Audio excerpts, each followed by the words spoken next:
લો આવો બંધ કરી દે એટલે આમંત્રણ કેમ નથી બંધ કરી દે એટલે બંધ કરી દો એટલે કોઈ પણ જગ્યાએ સરકારી પ્રોગ્રામ હોય તો સ્થાનિક ધારાસભ્યને બોલાવવામાં આવતા હોય છે, તેમનું નામ પણ આ કંકોત્રીમાં લખવામાં આવતું હોય છે.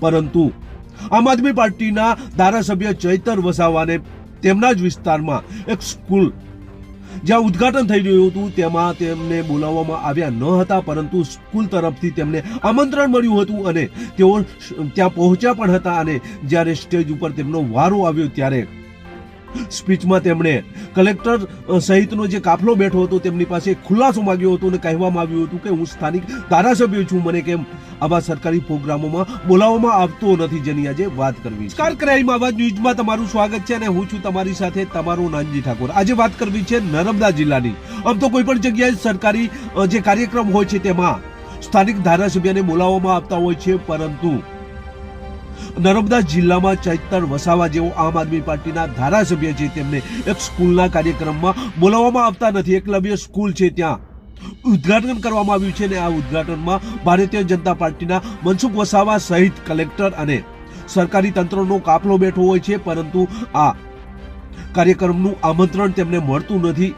પરંતુ જે સ્કૂલ છે તેમના દ્વારા તેમને આમંત્રણ મળે છે અને ત્યાં પહોંચે છે ત્યારે ભાષણ આપવા ચૈતર વસાવા ઉભા થાય છે અને ત્યારબાદ કલેક્ટર પાસે ખુલાસો માંગે છે કે સ્થાનિક હું ધારાસભ્ય છું, મને કેમ બોલાવવામાં આવતો નથી.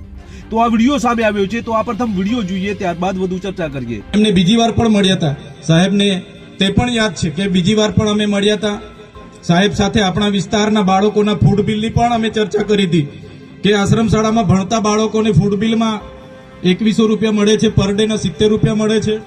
તો બાળકો ખૂબ સારી રીતે ભણે, એની થાળીમાં પણ પૌષ્ટિક આહાર હોય, એ બાબતની અમે એમની સાથે ત્યારે પણ ચર્ચા કરી હતી. ખોટા જાતિના પ્રમાણપત્ર જે બીજા જ્ઞાતિના લોકોને આપવામાં આવે છે, અમે તે દિવસે મંત્રી સાહેબને સાથે બેસીને એની પણ પરામર્શ કર્યો હતો કે સાહેબ આમાં વિશ્લેષણ સમિતિ આગળ તપાસ કરતી નથી. હવે તમે છો, તમારા પર અમે અપેક્ષા લઈને બેઠા છે, તમારે એ ખોટા જાતિના પ્રમાણપત્ર લઈને જે પણ લોકો જે પણ કક્ષાએ હશે, નોકરીમાં હશે કે શિક્ષણમાં હશે, એવા લોકોને આપણે વિશ્લેષણ કમિટી દ્વારા શોધવા પડશે અને એ જે એમને જાહેર કરવા પડશે. એ પણ અમારી વાત હતી. જે 40% માર્ક્સ ફરજિયાત લેખિતમાં લાવવાના એવી જે હમણાં ગૌણ સેવા પસંદગી મંડળે નિયમ બહાર પાડ્યો છે, ત્યારે આદિવાસી સમાજને આર્ટિકલ 330-332 અંતર્ગત જે શૈક્ષણિક અનામત મળી છે, ત્યારે અનામતની બેઠકો 40% માર્ક્સ ફરજિયાત લાવશો તો જ નંબર લાગે એવી જે કન્ડિશન છે, એના લીધે કેટલાક સીટો આપણી ખાલી રહી છે. તો સાહેબશ્રીને અમે એનું પણ ધ્યાન દોર્યું હતું અને એમાં પણ આવનારા દિવસોમાં અપેક્ષા રાખીએ છીએ કે એમાં પણ ગુજરાત સરકાર આપણા મંત્રીશ્રી રસ દાખવીને આગળ તજવીજ કરે. માન્ય મંત્રી સાહેબો, તમે બેઠા છો, સાંસદ સાહેબ પણ છે. સાહેબ, આટલો મોટો મારા વિસ્તારમાં કાર્યક્રમ છે, કલેક્ટર સાહેબ, પ્રાંત સાહેબ અને પ્રયોજનાજી, શર્માજી, હું અહીંનો ધારાસભ્ય છું ભાઈ, મને કેમ કોઈ ફોન બી નહીં કર્યો, પત્રિકા નહીં, જાણ નહીં, ખુલાસો કરો. હું ધારાસભ્ય છું ભાઈ, આ મારું અપમાન નથી, મારી જનતાનું અપમાન છે. આ મારું અપમાન નથી. મને કોઈ કાર્યક્રમનો મોહતાજ નથી. મને પત્રિકામાં નામ આવે, મારી તકતીમાં નામ આવે તો જ ચૈતર વસાવા આવે એવું નથી. ચૈતર વસાવા નામ માટે હું નથી આવતો. મારા જનતાને મારા સરપંચે કીધું કે આટલો મોટો કાર્યક્રમ છે શિક્ષણનો, સાહેબ તમારે આવવું પડશે, એટલે મેં આવ્યો છું. અને કલેક્ટર સાહેબ, તમારી જવાબદારી છે, તમે વહીવટ છો, તમે મને ફોન કરીને જણાવો ને કાર્યક્રમ છે. મંત્રી સાહેબ ગાંધીનગરથી આવે છે, કઈ તકલીફ છે અમારાથી તમને? પ્રાયોજનાજી, શર્માજી, તકલીફ है आपको? તો કેમ ભાઈ તમે અમને જાણ નથી કરતા? કેમ આમંત્રણ નથી આપતા? તમારું વહીવટી તંત્ર હું ધંધા કરે છે ને બધું ખબર છે. હમણાં મોદી સાહેબ આવ્યા હતા, ખર્ચો થાય ભાઈ, 8-10 કરોડ રૂપિયાનો ખર્ચો થાય.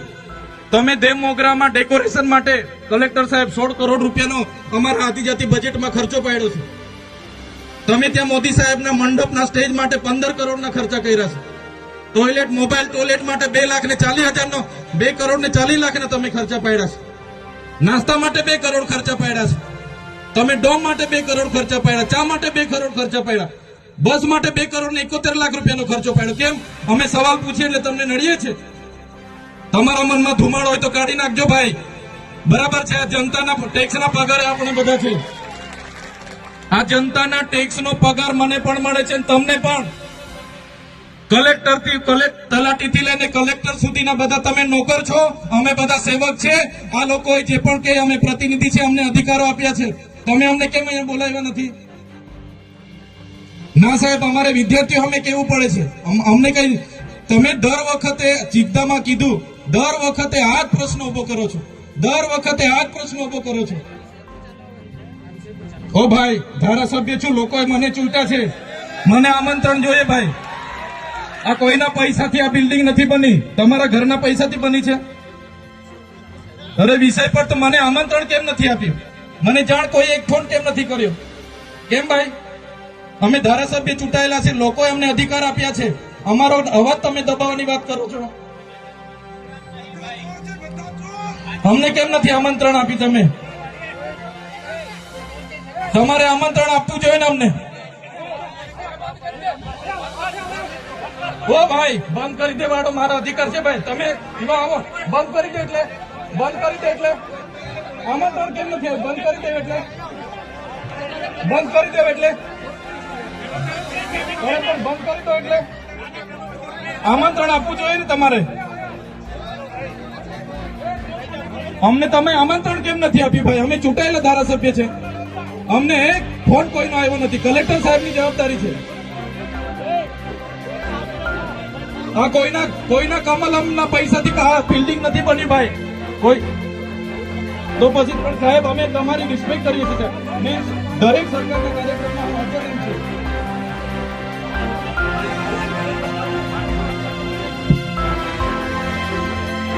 भारत भाई भाई चलो शांति से बेसी जाओ, બધા બેસી જાઓ. ભાઈ બધા બેસી જાઓ, બધા બેસી જાઓ. ચાલો શાંતિથી બેસી જાઓ ભાઈ, આગળ ભાઈ બેસી જાઓ શાંતિથી. ભાઈ ભાઈ ભાઈ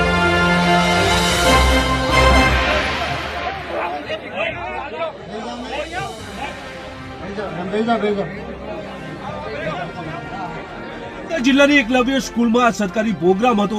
આમ તો જ્યારે સરકારી પ્રોગ્રામ હોય છે ત્યારે સ્થાનિક ધારાસભ્યને પણ બોલાવવામાં આવતા હોય છે, પરંતુ આ એકલવ્ય સ્કૂલનો આ સરકારી જે પ્રોગ્રામ હતો તેમાં તેમને બોલાવવામાં આવ્યા ન હતા. કંકોત્રીમાં પણ નામ લખવામાં આવ્યું ન હતું, જેથી તેઓ સ્કૂલના એક પત્રિકાથી તેઓ અહીંયા પધાર્યા હતા અને ત્યારબાદ સ્ટેજ ઉપર કલેક્ટર પાસે તેઓએ જવાબ માંગ્યો હતો કે કોઈ પણ સરકારી પ્રોગ્રામ હોય છે ત્યારે હું સ્થાનિક ધારાસભ્ય છું, મને કેમ બોલાવવામાં આવતો નથી. આ વિડીયોમાં ખૂબ વાયરલ થઈ રહ્યો છે અને આ ખુલાસો માંગતા આ ધારાસભ્ય જોવા મળ્યા હતા. બસ એ જ. જો તમે અમારી ચેનલમાં નવા છો અને આવા જ લેટેસ્ટ ન્યૂઝ જોવા માંગો છો તો અમારી ચેનલને અત્યારે સબસ્ક્રાઇબ કરો, જેથી આવનાર લેટેસ્ટ ન્યૂઝ તમારા સુધી પહોંચી શકે. નમસ્કાર.